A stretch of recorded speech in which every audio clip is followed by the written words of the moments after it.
দেওবাৰে কলিয়াবৰত আহিব ভাৰতৰ প্ৰধানমন্ত্ৰী নৰেন্দ্ৰ মোদী।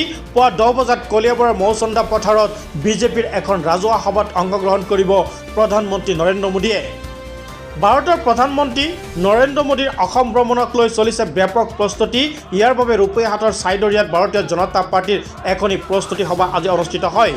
ভাৰতৰ প্ৰধানমন্ত্ৰী নৰেন্দ্ৰ মোদী কলিয়াবৰ এক বিশাল জনসভাত অংশগ্ৰহণ কৰাৰ উপলক্ষে চলিছে ব্যাপক প্ৰস্তুতি। উক্ত প্ৰস্তুতি সভাত আজি উপস্থিত থাকে কেন্দ্ৰীয় মন্ত্ৰী তথা নগাঁও জিলাৰ অভিভাৱক মন্ত্ৰী কৃষ্ণেন্দ্ৰ কুমাৰ পাল, চামগুৰি সমষ্টিৰ বিধায়ক দীপ্তৰঞ্জন শৰ্মা, সুৰেশ বৰা, বিপ্লৱ তৰফদাৰ, আৰিফুল কালামৰ লগতে বিজেপিৰ বিভিন্ন পৰ্যায়ৰ কৰ্মকৰ্তাসকল উপস্থিত থাকে। সহস্ৰাধিক কাৰ্যকৰ্তাৰ উপস্থিতিত শ্ৰী কৃষ্ণেন্দ্ৰ পালে প্ৰধানমন্ত্ৰী নৰেন্দ্ৰ মোদী আৰু অসমৰ মুখ্যমন্ত্ৰী ডক্টৰ হিমন্ত বিশ্ব শৰ্মাৰ বিভিন্ন কৰ্মৰাজিৰ কথা প্ৰশংসা কৰাৰ লগতে প্ৰধানমন্ত্ৰীৰ সভাত অংশগ্ৰহণ কৰিবলৈ সকলোকে আহ্বান জনায়। এই মুহূৰ্তত মন্তব্য আছে আপোনালোকলৈ আগবঢ়াইছোঁ। আপোনালোকে জানে যে আমাৰ সকলোৰে শ্ৰদ্ধাৰ যশস্বী প্ৰধানমন্ত্ৰী আকৌ আমাৰ অহাকালি প্ৰধানমন্ত্ৰী অসমলৈ আহিব আৰু অহাকালি গুৱাহাটীত প্ৰথম প্ৰগ্ৰাম যোগদান কৰিব আৰু অহা 18 তাৰিখ আমাৰ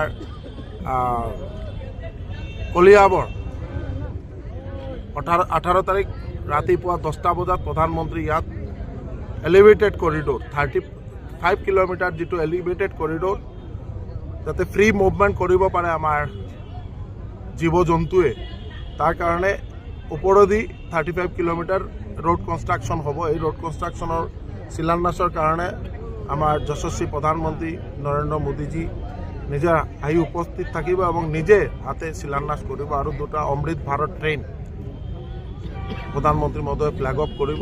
তাৰ কাৰণে প্ৰস্তুতি পৰ্ব ইয়াত যিটো আমাৰ আপোনালোকে যিটো দেখিলে, এতিয়া আমি বৰাজান মণ্ডল আৰু চামগুৰি মণ্ডলৰ ইয়াত প্ৰস্তুতি সভা এটা আছিল আৰু এই মিটিঙত ৰাজহুৱা যিটো মিটিং হ'ব, এই মিটিঙত প্ৰায় 1.5 লাখৰ ওপৰত মানে আমাৰ ৰাইজ আৰু ভাৰতীয় জনতা পাৰ্টিৰ কাৰ্যকৰ্তা উপস্থিত থাকিব। তাৰ কাৰণে যাতে ব্যৱস্থাটো ভালকৈ হয়, তাৰ কাৰণে মাননীয় মুখ্যমন্ত্ৰী মহোদয়ে as a guardian minister Nagaon বা আমাৰ এজ এ আমাৰ ইনচাৰ্জ হিচাপে চামগুৰি কনষ্টিটিউচন ইনচাৰ্জ হিচাপে আমি ৰিভিউ কৰি আছোঁ আৰু খুব ভালকৈ যাতে আমাৰ কাৰ্যকৰ্তা এই মিটিঙত যাই উপনীত হ'ব পাৰে, যাব পাৰে, তাৰ কাৰণে অন টাইম যাতে যাব পাৰে তাৰ কাৰণে আমি ৰিভিউ কৰি আছোঁ। এইকাৰণে আমি ইয়াত আজি এই মিটিংটো পাতিম। প্ৰধানমন্ত্ৰী মহোদয় কেইটা বজাত উপস্থিত থাকিব? প্ৰধানমন্ত্ৰী মহোদয় 18 তাৰিখ কলিয়াবৰৰ যিটো এলিভেটেড কৰিডৰ তাৰ কাৰণে শিলান্যাসৰ কাৰণে প্ৰধানমন্ত্ৰী মহোদয় 10টা বজাত কলিয়াবৰ আহি উপস্থিত হ'ব। আমি এষ্টিমেট কৰিছোঁ 1.5 লাখ, কিন্তু আমাৰ লাগিছে 1.5 লাখৰ বহুত ওপৰত হ'ব, কাৰণ সকলোৱে চামগুৰিত আমি যিটো দেখিলোঁ, চামগুৰিৰ ৰাইজে আমি 10,000 আমি টাৰ্গেট কৰিছিলোঁ, কিন্তু আমি যিটো দেখিলোঁ যে 10,000 নহয়, এইটো 15,000 to 17,000 ৰাইজ এতিয়ালৈকে ৰেডি হৈছে। তেওঁলোকে এই মিটিঙত যাব আৰু প্ৰধানমন্ত্ৰী মহোদয়ৰ ভাষণ শুনাৰ কাৰণে তেওঁলোকে খুব উদ্গ্ৰীৱ হৈ আছে আৰু বাঢ়িব। এইটো কাৰণে আমি এই ব্যৱস্থাটো যাতে ভালকৈ হয় তাৰ কাৰণে মাননীয় মুখ্যমন্ত্ৰী মহোদয় আমাক পঠাইছে আৰু আমি ব্যৱস্থাবোৰ চালিজাৰি চাই আছোঁ যে কেনেকুৱা কি কৰা যায়, তাৰ কাৰণে আমি প্ৰস্তুতি সভাবোৰ চলাই আছোঁ।